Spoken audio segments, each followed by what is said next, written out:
Olá, Marcelo Stravisa aqui, mais uma aula. Hoje eu vou falar sobre um tema um pouco diferente do que eu costumo fazer nessas aulas. Este módulo, na verdade, ele tem temas um pouco diferentes, o que aparentemente parece estranho, mas você vai ver no decorrer da aula que faz sentido. Senão eu não teria feito, não teria colocado aqui. A ideia de a gente falar sobre egoísmo e altruísmo, e que aparentemente parecem fora de contexto, eu vou mostrar para você, até por experiência própria minha, ou seja, a minha ideia, a minha forma de viver, o meu estilo de vida em relação às coisas e ao meu trabalho, como isso acarretou um pensamento que eu, por enquanto, não encontrei essa referência relacionada aos tempos, né, aos tempos livres, mas que eu acho interessante a gente pensar aqui e a partir dessa minha experiência que você também, se quiser e se interessar, evidentemente, possa desenvolver, possa praticar. Primeiro, colocando o egoísmo como não só como um problema, como a gente associa muitas vezes, né? As pessoas egoístas que só pensam em si, enfim. É importante entender que tem um lado egoísta muito necessário, muito importante para a gente poder sobreviver. É importante que a gente tenha essa característica egoísta em alguns momentos, que significa sem incomodar ninguém, evidentemente, muito menos sem fazer mal ao outro para poder se beneficiar, mas um lado egoísta, vamos pensar o egoísmo, tipo assim, ó, eu quero ser uma pessoa saudável, eu quero comer bem, eu quero poder ter meu descanso, eu quero poder ter meu sossego, eu quero poder fazer tudo isso. Isso não é uma visão egoísta porque sim. Né? Evidentemente que ela passa a ser egoísta se você quer descansar, sendo que você tem que cuidar da sua mãe que está doente. Que você quer tranquilidade e sossego quando você está num lugar onde está todo mundo fazendo barulho e o direito delas fazer barulho porque você está no meio de uma festa, sei lá, né? Não faz sentido. Você seria egoísta em querer que as pessoas ficassem em silêncio na festa de aniversário da tua prima. Então, acho que isso é bastante evidente que a gente não está falando de extremos aqui, e entendendo simplesmente que a ideia de egoísmo, o egoísmo em si, ou seja, vem de ego, né? A ideia de você se preocupar por você mesmo em várias circunstâncias da vida, não só é importante, como é fundamental. Então a gente tem essa característica e isso não é ruim. Agora, o egoísmo tem como contraponto a ideia do altruísmo. Eu não sei se você já parou para pensar sobre isso. Ego, você, né, ego, uma pessoa, e altruísmo, ou seja, o outro. Né? Então, altruísmo também tem uma visão um pouco romantizada, né, maravilhosa. Então, o altruísmo, eu sou uma pessoa muito altruísta, enfim. Existe um certo exagero, uma certa nobreza colocada na ideia do altruísmo, como se fosse aquela pessoa que está sempre se preocupada somente com os demais, e, enfim, que faz filantropia o tempo todo, que faz o bem, né? Uma pessoa, então você imagina a Maria Teresa de Calcutá, por exemplo, né? Ou Gandhi, enfim, coisas, esses grandes exemplos. O altruísmo, assim como sobre o egoísmo, ele tem suas vantagens e desvantagens. Ele tem seus créditos e também tem suas questões que não são tão interessantes. Bom, fica fácil você entender quais são as boas, né, o altruísmo como uma boa coisa, mas o que seria ruim no altruísmo? Bom, efetivamente, quando você exagera nesse altruísmo e começa a fazer isso pensando somente nos outros, o tempo todo nos outros, sem pensar na sua saúde, no seu bem-estar, na sua tranquilidade. Isso muitas vezes pode se transformar numa doença, inclusive. Né? Ou seja, você é tão exageradamente cuidando do outro que você se mata, você tem problemas. Né? Então isso não é nem um pouco nobre, nem um pouco bonito, e a ideia não é a gente valorizar também esse outro extremo. Agora, o que eu quero trazer aqui para você sobre essa temática? Por que falar de egoísmo e altruísmo num lugar que a gente está falando sobre liberdade, sobre tempo livre, né? Por que essa referência? Bom, eu considero aí, eu entro então na minha vida pessoal como o principal exemplo que eu posso dar, ou seja, onde eu tenho conhecimento de causa, e eu fui perceber que ao desenvolver tempo livre, ou seja, ao desenvolver tempo ocioso, vamos chamar assim, eu via que entre as várias opções de coisas a fazer, as que me deram maior prazer foram aquelas onde eu pude ocupar esse meu tempo livre com ajuda aos outros.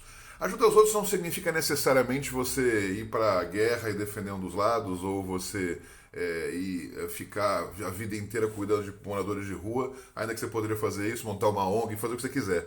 Mas ajudar os outros, às vezes, é simplesmente você estar ajudando a preparar o jantar com a sua mulher ou com o seu marido. Isso está no final de ajudar o teu filho a lição de casa. Né? Esse ajudar os outros ele é muito extremo, ele é o outro, é só a questão do outro que não é você. Então, ou seja, eu tive a oportunidade e gostei de ter essas oportunidades, de desde, sei lá, ir numa sessão de cinemas às 2 da tarde numa quinta-feira. E eu lembro que isso sempre foi muito simbólico para mim, ou seja, a minha liberdade financeira, de tempo e de geográfica se resume, ou seja, é um símbolo a partir disso, ainda que hoje em dia eu nem vá mais num cinema num horário como esse, mas eu sei que eu posso ir se eu quiser. Mas comparar a ida ao cinema sozinho num lugar e às vezes ajudar alguém, ou seja, ajudar minha filha na escola, por exemplo, com algum problema, isso tinha um sentido, tinha um conjunto de fatores internos que dava mais poder, dava mais prazer efetivamente. Então, isso muitas vezes pode se transformar num estímulo para você. E aí é onde eu quero que chegar quando eu falo sobre um estímulo para a questão dos tempos livres, né? Quantas vezes você, assim como eu, em épocas que eu trabalhava em escritório, tínhamos ou temos, né? Ou seja, às vezes ainda surge essa ideia de trabalhar mais, de fazer um esforço para conseguir um resultado, ou para, enfim, né? Nada contra. A gente tem momentos que a gente quer trabalhar mais. Mas quando eu me estimulo a trabalhar de forma mais concentrada, mais focada, para que eu ganhe mais tempo livre o quanto antes, sem ter que abrir mão de fazer as coisas que precisam ser feitas, mas que esse tempo tenha como benefício, né, a vantagem de eu estar com alguém que eu amo, alguém que eu quero, ou ajudar alguém que eu acho legal ajudar, com certeza esse estímulo vai te ajudar mais a ir atrás disso, né?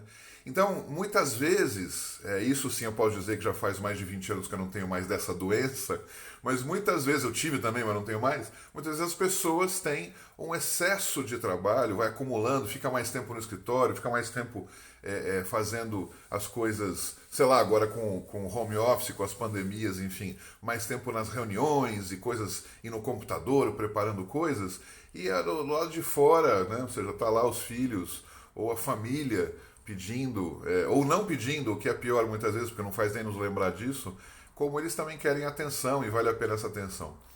Quando a gente olha isso no sentido de dever, né, nossa, ainda tenho que jantar com meu sogro, ainda tenho que ficar um tempo com a minha esposa para que ela me fale como é que foi o dia dela, enfim, ela tem que ficar ajudando meu filho na matemática, que eu nem lembro direito como é que é. Quando eu vejo isso como um dever, e às vezes a gente tem essa sensação, tudo aqui é muito flexível, né? Não vou colocar regras muito fortes.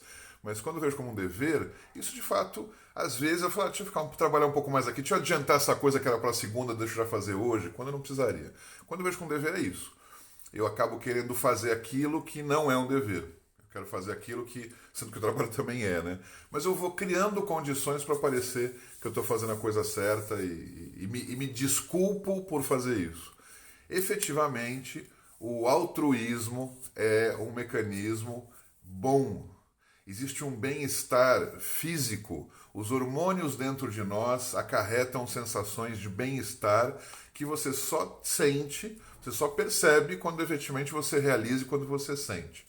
Não é simplesmente o fato de você doar para uma ONG, ou você dar uma esmola, ou de você... Não. Em todos os aspectos da sua vida. Quando você dá prioridade ao outro ao invés de você, isso gera um bem-estar e gera uma situação bastante boa. Volto a dizer, quando isso não é um dever, não é uma obrigação.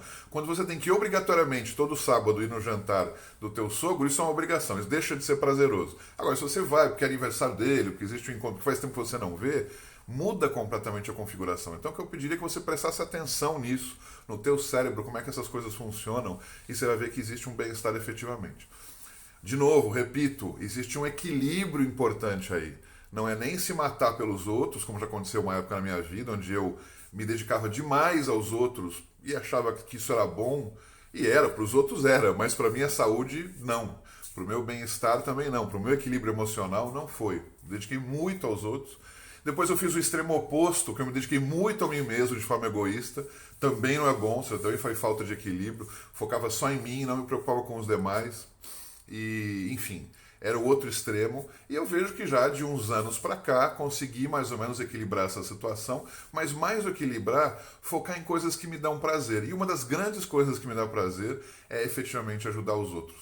Conversar com os outros, fazer coisas pelas outras pessoas. Me dá mais prazer do que ir num cinema à tarde, por exemplo. Repito, eu faço isso com tranquilidade porque eu, primeiramente, sou egoísta. Primeiramente, efetivamente o que eu gosto de fazer é cuidar da minha saúde, da minha alimentação, do meu descanso, do meu tempo de meditação, do meu tempo de caminhada. Isso é o meu egoísmo, coisas que eu faço bem e faço para mim mesmo primeiro. E tendo tempo livre para isso, porque eu construí esse raciocínio de ter ainda mais tempo livre para outras coisas, eu foco então nas outras pessoas. O exemplo para a gente entender isso, eu coloco sempre como referência, aquelas coisas que a gente vê no avião, logo no início, quando falam o que é para fazer em situações de emergência. Você deve lembrar que quando caem lá aqueles tubos lá de oxigênio, eles falam, primeiro coloca em você, depois coloca no seu filho, na sua filha, ou na pessoa que está do seu lado, pessoa que precisa de ajuda. Por quê? Não é por egoísmo, é por inteligência. Primeiro você precisa sobreviver, precisa estar vivo. Aí sim você vai ser útil para o outro. Se você põe no outro, mas não consegue colocar em você, você não vai ser útil, não vai ajudar a pessoa. Então, essa ideia do egoísmo, do altruísmo dentro de um equilíbrio é fundamental. Aquele que está só egoísta é ruim porque não tem experiência vivida de ajudar os outros. E pensando assim, é um egoísmo também pensar que ajudar os outros faz um bem para nós, além de fazer bem para eles. Mas tudo bem, tá em paz esse raciocínio. Ajudando o outro, a gente vai fazer bem para nós mesmos e tudo bem, mas é esse equilíbrio que eu considero como a principal importância dessa aula. Então isso é mais um estímulo para você entender que utilizando o seu tempo livre para fazer, ajudando os outros, isso vai ser egoístamente muito bom para você, bom para os outros, bom para o mundo, e é isso que a gente quer. Esse é o nosso objetivo no final das contas. Até a próxima aula, nos vemos.